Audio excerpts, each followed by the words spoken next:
ലൈംഗിക വൈകൃത്യങ്ങൾ പ്രകടിപ്പിക്കുന്ന ആളുകളെയാണ് നാം പലപ്പോഴും ഞരമ്പന്മാർ എന്ന് വിളിക്കുന്നത്. വക്രീകൃതമായ ലൈംഗിക കാഴ്ചപ്പാടുകൾ, ലൈംഗിക ദാരിദ്ര്യവുമാണ് പലപ്പോഴും ഇത്തരം ഞരമ്പന്മാരെ സൃഷ്ടിക്കുന്നത്.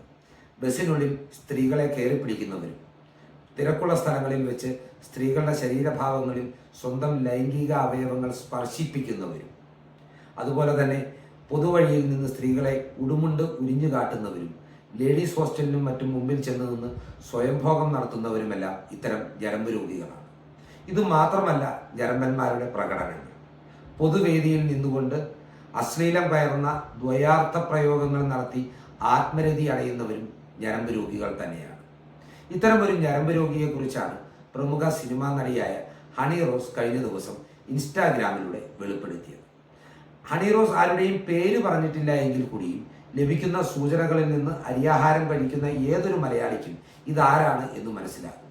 എങ്കിലും വീഡിയോയിൽ ഒരു വ്യക്തത വരുത്തുന്നതിന് വേണ്ടി പറയുകയാണ്, ഈ പറഞ്ഞിരിക്കുന്ന ഞരമ്പ് രോഗി മറ്റാരുമല്ല, ബോച്ചെ എന്ന അപരനാമത്തിൽ അറിയപ്പെടുന്ന ബോബി ചെമ്മണ്ണൂർ എന്ന ധനാഢ്യനായ വ്യവസായ പ്രമുഖൻ തന്നെയാണ് ഈ ഞരമ്പ് രോഗി. ഇയാളുടെ പരിപാടികളിൽ പങ്കെടുത്തിരുന്ന ഹണി റോസിനെ സ്ഥിരമായി ദ്വയാർത്ഥ പ്രയോഗങ്ങൾ നടത്തി അവഹേളിച്ചിരുന്നതുകൊണ്ട് ഇവർ ഇയാളുടെ പരിപാടികൾ പരിപൂർണമായി ഒഴിവാക്കി. എന്നിട്ടും ബോബി ചെമ്മണ്ണൂർ അഥവാ ബോച്ചെ എന്ന ഞരമ്പന്റെ ശല്യത്തിൽ നിന്ന് മുക്തയാകുവാൻ ഈ നടിക്ക് സാധിച്ചില്ല. ഹണി റോസ് പങ്കെടുക്കുന്ന പരിപാടികളിൽ എങ്ങനെയെങ്കിലും നുഴഞ്ഞു കയറി അതിഥിയായി എത്തിക്കൊണ്ടു പൊതുവേദിയിലും സമൂഹ മാധ്യമങ്ങളിലും ഹണി റോസിന്റെ പേരെടുത്തു പറഞ്ഞ് ദ്വയാർത്ഥ പ്രയോഗങ്ങൾ നടത്തിയും ഇയാൾ വല്ലാത്ത ഒരു സാറ്റിസ്ഫാക്ഷൻ അനുഭവിക്കുന്നുണ്ട് എന്ന് നമുക്കേവർക്കും അറിയാവുന്നതാണ്. ഇതിനെക്കുറിച്ച് തന്നെയാണ് നടി പ്രതികരിച്ചത്. ഒരുപക്ഷെ ബോച്ചയുടെ ലൈംഗിക ആത്മവിശ്വാസ കുറവാകാം ഇത്തരം വൈകൃത്യങ്ങൾക്ക് ഇയാളെ പ്രേരിപ്പിക്കുന്നത്. ഏതാനും നാളുകൾക്ക് മുമ്പ് നാം ഏവരും കണ്ട ഒരു വീഡിയോയുണ്ട്. ഒരു മുറിയുടെ സ്വകാര്യതയിൽ ഒരു സ്ത്രീ പട്ടിയെ പോലെ ആട്ടുമ്പോൾ കുനിഞ്ഞ് തല കുമ്പിട്ടിരുന്ന് തല ചൊറിഞ്ഞ് നിസ്സഹായനായിരിക്കുന്ന ബോബി ചെമ്മണ്ണൂർ. ഇതൊക്കെ തന്നെ ആവാം ഇത്തരം വൈകൃത്യങ്ങളിലേക്ക് ഇയാളെ നയിക്കുന്ന ചില ഘടകങ്ങൾ. ബോബി ചെമ്മണ്ണൂരിന് ലൈംഗിക വൈകൃത്യമുണ്ടെങ്കിൽ അത് നാട്ടുകാരുടെയോ സിനിമാ നടിമാരുടെയോ പ്രശ്നമല്ല. അയാൾ അതിനു വേണ്ട ചികിത്സ നേടുകയാണ് വേണ്ടത്. അടിപൊളിയാണ്.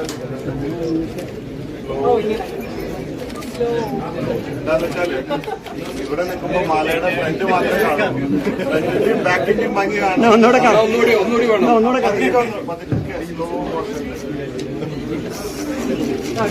ഇവിടെ മറ്റൊരു കൂട്ടരെ കുറിച്ചും പരാമർശിക്കാതിരിക്കാൻ കഴിയില്ല.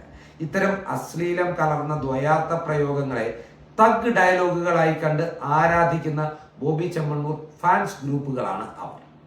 ഇവന്മാർക്കൊക്കെ ഇത് എന്തിന്റെ കേടാണ് എന്ന് മനസ്സിലാകുന്നില്ല. സ്വന്തം വീട്ടിലും അമ്മയും സഹോദരിമാരും ഭാര്യയും പെൺമക്കളും ഉണ്ട് എന്ന് ഓർത്താൽ ഇത്തരം പരാമർശങ്ങൾക്ക് കൈയടിക്കുവാൻ ഒരു മനുഷ്യനും സാധിക്കുന്നതല്ല. വേറൊരു കൂട്ടർ ഈ നാട്ടിലെ വനിതാ കമ്മീഷൻ അംഗങ്ങളും വനിതാ കമ്മീഷൻ ചെയർപേഴ്സണുമാണ്.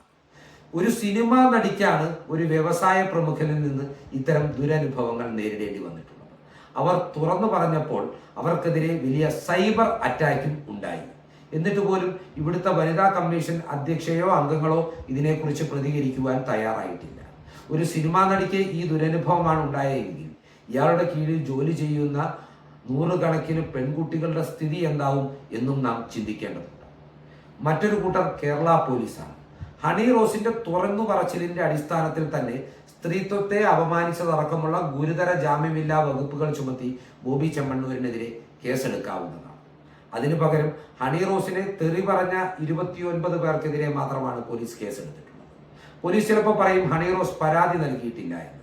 ഇവിടെ പരാതിയുടെ ആവശ്യമില്ല എന്നാണ് നിയമം പറയുന്നത്.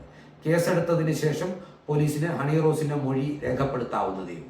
ഏതായാലും ബോബി ചെമ്മണ്ണൂരിലെ പോലുള്ള ഞരമ്പന്മാരുടെ ഞരമ്പ് രോഗത്തിന് കേരളത്തിലെ സ്ത്രീകൾ ഇരയാവാതിരിക്കുവാൻ അടിയന്തിരമായി ഈ വിഷയത്തിൽ നിയമപരമായ നടപടികൾ കൈക്കൊള്ളേണ്ടതുണ്ട്. ഈ ചിന്തകൾ നിങ്ങളുമായി പങ്കുവെച്ചുകൊണ്ട് ഈ വീഡിയോ ഇവിടെ അവസാനിപ്പിക്കുന്നു. നന്ദി.